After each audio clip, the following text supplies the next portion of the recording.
Assalamualaikum and good morning. So today we proceed with 2.3 projectile motion about freeform motion. So from our previous lecture, we have already learned about the free falling body.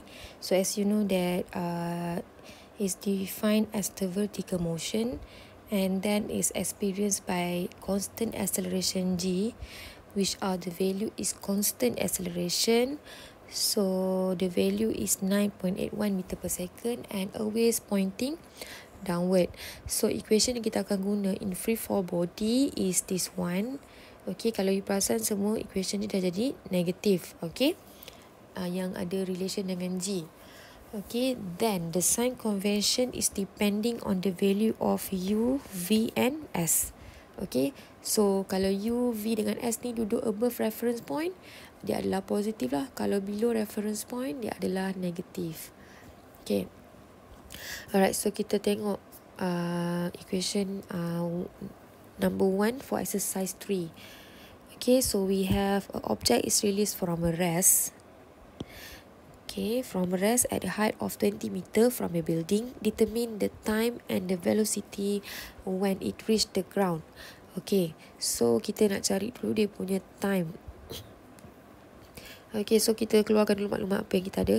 Okay, so kalau korang nak cari maklumat apa yang nak keluar, pastikan dia antara point yang initial dengan kita punya end point.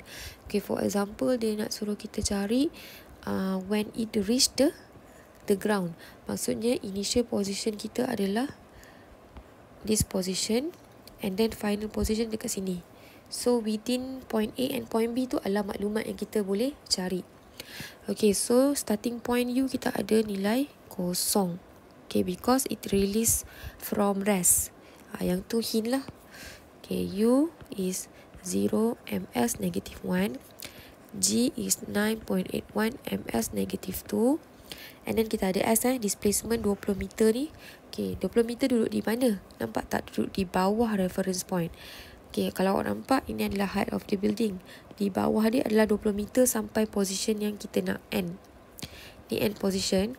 So below reference point is kita punya displacement.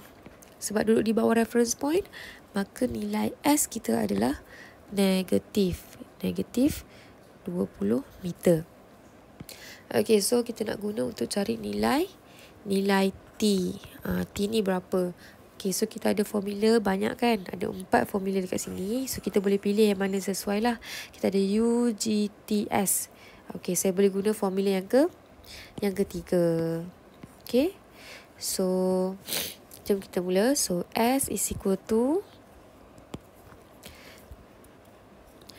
S is equal to UT minus half GT squared. So S is negative 20, U is 0, negative, half G is 9.81 T squared. Okay, finally T is equal to, okay, berapa nilai T yang kita dapat? Kita akan dapat 2.02. Okay, 2.02 second. Okay, so next is question B. Dia minta velocity lah. Okay, first is time, the second one is velocity. Okay, jadi cari velocity pula. Okay, so hint dia adalah kita nak cari V. Okay, kita ada maklumat, kita ada U, kita ada G, kita ada S. Nak cari nilai V. So apa yang sesuai? Okay, you boleh guna V squared, U squared minus 2GS, ataupun you nak guna time taken 2.02 pun boleh. Sebab time taken 2.02 adalah position yang sama ending dia. Maksudnya cukup maklumat dekat bawah tu, kita boleh guna nilai yang sama. So kalau nak guna equation yang pertama pun boleh. Okay, so saya guna yang pertama lah. V is equal to U minus GT. So V nak carikan U kosong minus G is 9.81 darab dengan T 2.02. So you akan dapat V dengan negatif 19 9.81. Okay. MS negative 1. Okay. Macam itulah.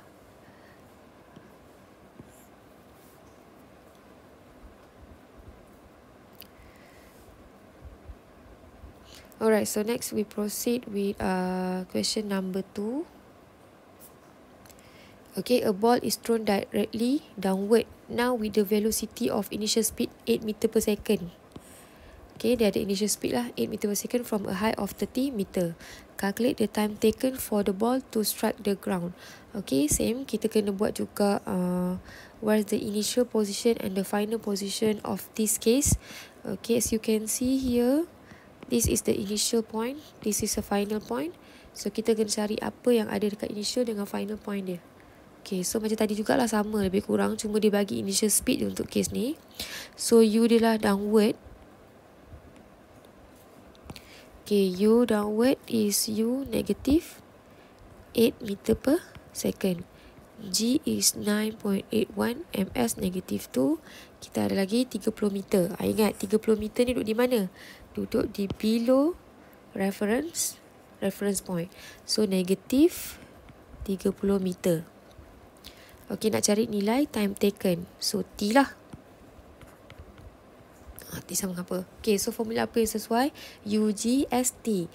So yang ni lah, yang ketiga. Formula yang ketiga. Okay, so S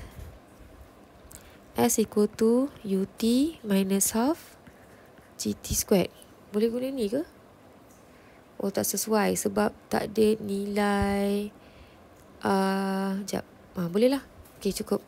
So S sama dengan negatif 30, U negatif 8T minus half, G is 9.81 T squared. Okay, bila kita dapat quadratic equation, susun dulu bagi elok. Okay, so 4.905 T squared plus dengan 8T minus 30 is equal to 0. And then find T. T here you dapat 2, which are positive and negative. So kita pilih yang positif lah. Okay, 1.79 second. Mudah kan? Okay, so seterusnya adalah question yang kedua lah, B lah. The speed of the ball when reach the ground. Dia nak minta speed. Okay, speed. Okay, speed yang risau sebab dia reach the ground juga. So maksudnya time yang kita dapat ni kita boleh guna untuk cari. Time yang kita dapat ni kita boleh guna untuk cari velocity waktu dia dekat ground. Okay, so saya nak guna formula ni lah. Okay. Right, so V is equal to U minus GT. Okay, so V nak cari U kita negatif 8 minus dengan 9.81 darab dengan T 1.79. So you akan dapat V dia adalah 25.56 meter per second. Tak apa, lari sikit jawapan. Okay, negatif maksudnya you dapat direction dia adalah downward. Okay, kenapa downward? Sebab dia turun ke bawah ni. Okay, so 25.56. Tapi soalan minta speed kalau minta speed maksudnya awak tak bagi direction pun tak apa, kita tahu dah. Awak faham lah nilai vektor dengan skala. So the speed of the object dia apa? Ball. The ball is 25.56 ms negative 1. Okay, macam tu.